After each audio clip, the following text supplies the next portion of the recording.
Hello everyone, hope you all are well. আজ আমি My Demon South Korean web সিরিজটির season 1-এর 7 নম্বর এপিসোড এক্সপ্লেইন করতে যাচ্ছি। তবে এই পর্বটি ভালোভাবে বুঝতে আগের এপিসোডগুলো দেখে আসার জন্য আমার রেকমেন্ডেশন থাকবে। পূর্বের এপিসোডগুলোর লিঙ্ক ডেসক্রিপশন বক্সে দেওয়া হয়েছে। তো এই এপিসোডের শুরুতে আমরা দেখতে পারি গোয়ন ও দোহি একটি ফটোশপে এসেছে। তারা দেখে ডোগিয়ং লকার খুলছে। হতে পারে এটাই তার আর কিলারের জিনিস দেওয়া নেওয়ার মাধ্যম, কিন্তু কিলারের সাথে ডোগিয়ং এর কোনো সম্পর্ক আছে কিনা সেটা আমরা পরে জানতে পারবো। তবে মনে হয় ডোগিয়ং এবার গোয়নদের উপস্থিতি টের পেয়ে গেছে, তাই সে ওই দিকে এগিয়ে যায় যেদিকে গোয়ন ও দোহি ছিল। এই সময় গোয়নও দোহির হাত ধরে টেলিপোর্ট হতে পারে না, কারণ তার ম্যাজিক হঠাৎ করেই কাজ করা বন্ধ করে দিয়েছে। আর তাই কোনো উপায় না দেখে গোয়ন দোহিকে কিস করে বসে, যেন ডোগিয়ং সেখানে আসলেও তাদের চেহারা না দেখতে পারে। এদিকে ডোগিয়ং এসে দুজনের মাথা দেখতে পেলেও কারোর মুখ দেখতে পায় না। সে চলে গেলে দুজনেই খুব লজ্জায় পড়ে যায়। এদিকে তারা কিস করার সময় তাদের ফটোটা হঠাৎ করেই ক্লিক হয়ে যায়। এরপর গোয়ন তাদের ছবিটা নিয়ে নেয়। সে এটা স্বীকার করে না যে সে ছবিটা তার জন্য নিয়েছে।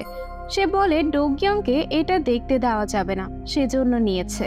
এরপর তারা বাইরে এসে সে একটা সাদা ফুলকে লাল ফুলে পরিণত করে। সেটা চেক করলো যে তার পাওয়ার ঠিকঠাক আছে কিনা। ফিরে গিয়ে সে ভাবতে থাকে তার পাওয়ারে তো কোনো প্রবলেম নেই, তাহলে হঠাৎ করে ম্যাজিক কাজ করা বন্ধ করে দিল কেন? আর সেই দিনেও তার পাওয়ার কাজ করেনি, যেদিন পাওয়ারটা দোহির মধ্যে ট্রান্সফার হয়ে গিয়েছিল। এরপর সেখানে বগ্গিও আসে গোয়নের জিনিসপত্র নিয়ে।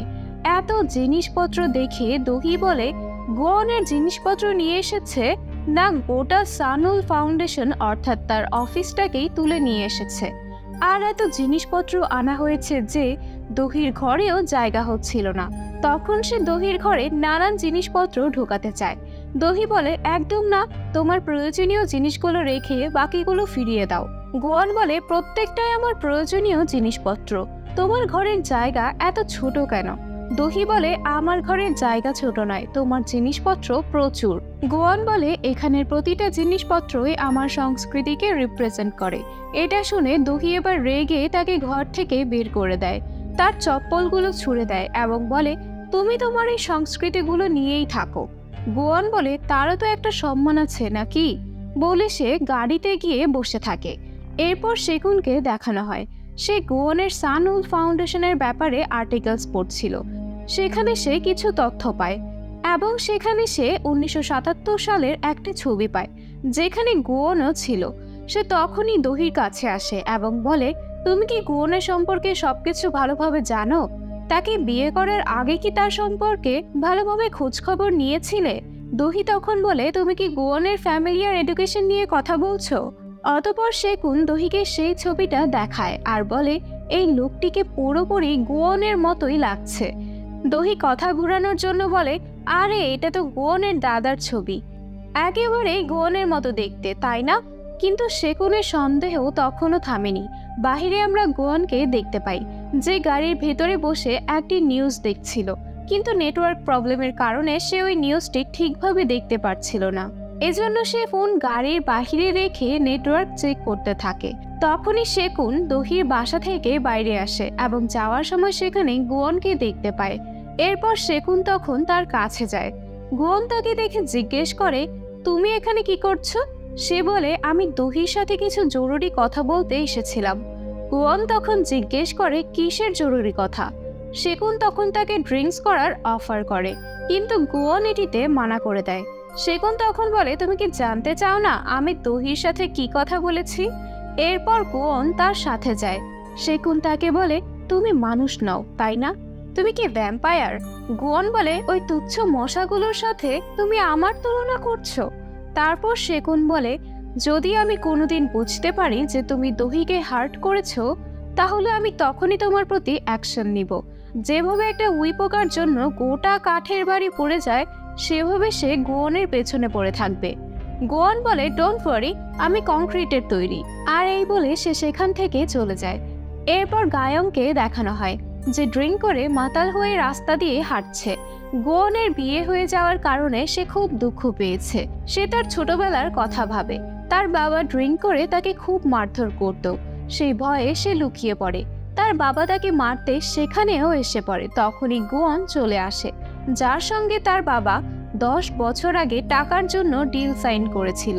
তার বাবা মারা যাওয়ার পর সে গোয়নের সঙ্গে আসতে চেয়েছিল, কিন্তু গোয়ন তাকে নিয়ে আসেনি। বড় হয়ে সে আবার গোয়নকে খুঁজে পেয়েছে। এসব ভাবতে ভাবতে সে যখন হাঁটছিল, তখন তার সামনে একটি ছেলে আসে এবং তাকে ডিস্টার্ব করতে শুরু করে। তাই গায়ং ছেলেটিকে একটা থাপ্পড় বসিয়ে দেয়। ছেলেটি রেগে পুনরায় গায়ংয়ের উপর চড়াও হতে গেলে তখনই সেখানে গোয়ন চলে আসে। এরপর গোয়ন তাকে বাড়ি নিয়ে আসে। গায়ং তাকে জিজ্ঞেস করে, তোমার বিয়েটা কি রিয়েল ছিল না? গোয়ন বলে, না, সেটা সত্যি ছিল না। এরপর গায়ং মাতাল হয়ে থাকার কারণে সেখানেই ঘুমিয়ে পড়ে। তারপর গোয়ান বগ্গিউকে তার পাওয়ার ডিস্টার্ব করা আর তার স্বপ্ন দেখার কথা বলে। তখন বগ্গিউ বলে, গোয়ান ধীরে ধীরে মানুষে পরিণত হচ্ছে, কারণ সে যতবার তার পাওয়ার থেকে দূরে দূরে থাকবে সে তত আগের মেমোরি ফিরে পাবে। এভাবে সে যত মানুষ হবে তত তার পাওয়ার উইক হবে, আর এই কারণে তাকে সবসময় তার পাওয়ার অর্থাৎ দহির কাছে থাকতে হবে। এজন্য সেদিন লুকিয়ে লুকিয়ে গোয়ন দহির অ্যাপার্টমেন্টে আসে। তখনই হঠাৎ লাইট অন হয়ে যায়। দহি গোয়নের একদম সামনেই ছিল। দহিকে হঠাৎ সামনে দেখে গোয়ন বেশ ভয় পেয়ে যায়। দহি বলে, তাহলে তুমি চলেই আসলে? গোয়ন বলে, তুমি এখনো ঘুমাওনি? দহি বলে, আমি কিভাবে ঘুমাবো, কারণ আমি তো জানতাম না যে তুমি কোথায় ছিলে। গোয়ন বলে, তার মানে তুমি কি আমার জন্য চিন্তা করছিলে? দহি বলে, তুমি এসব বুঝবে না। এরপর দহি ঘুমোতে যেতে চাইলে গোয়ন বলে, আমাকে এখন চার্জ হতে হবে। এজন্য সেদিন রাত্রেবেলা তারা একসঙ্গে হাত ধরে ঘুমিয়ে যায়। সেদিন রাতেই সেই কিলারটা গোয়নের সানউল ফাউন্ডেশনে লুকিয়ে ঢুকে পড়ে।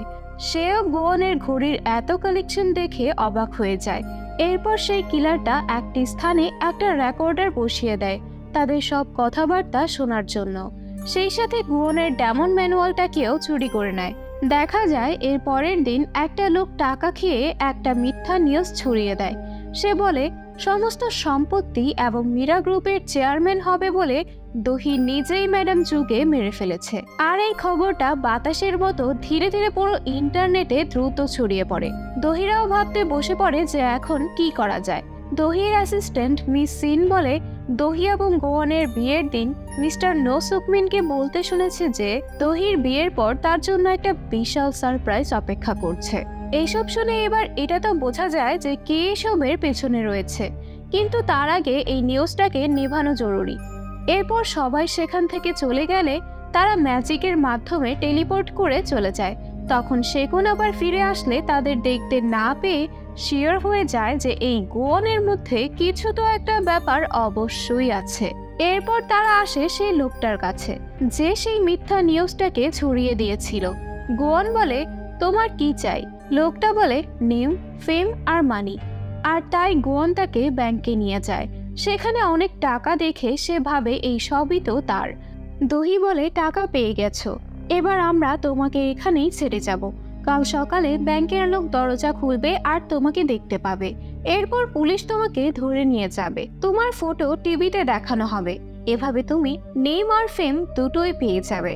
লোকটা তখন না না করতে থাকে আর বলে যে সে সত্যি কথা বলে দিবে। এরপর তারা গোয়নের সানমুন ফাউন্ডেশনের অফিসে আসে। তারা সেখানে গোয়নের ডেমন ম্যানুয়াল খুঁজে পায় না। দহি বলে, কিসের বই সেটা? গোয়ন বলে, এতে ডেমনের কাজ কি আর লিমিট কতটা সেসব সবকিছুই দেয়া আছে। আর এই সমস্ত কিছু সেই কিলারটাও শুনতে পায়। সে ওইসব রেকর্ডিং আর ম্যানুয়াল মেইন কালপ্রিটকে পাঠায়।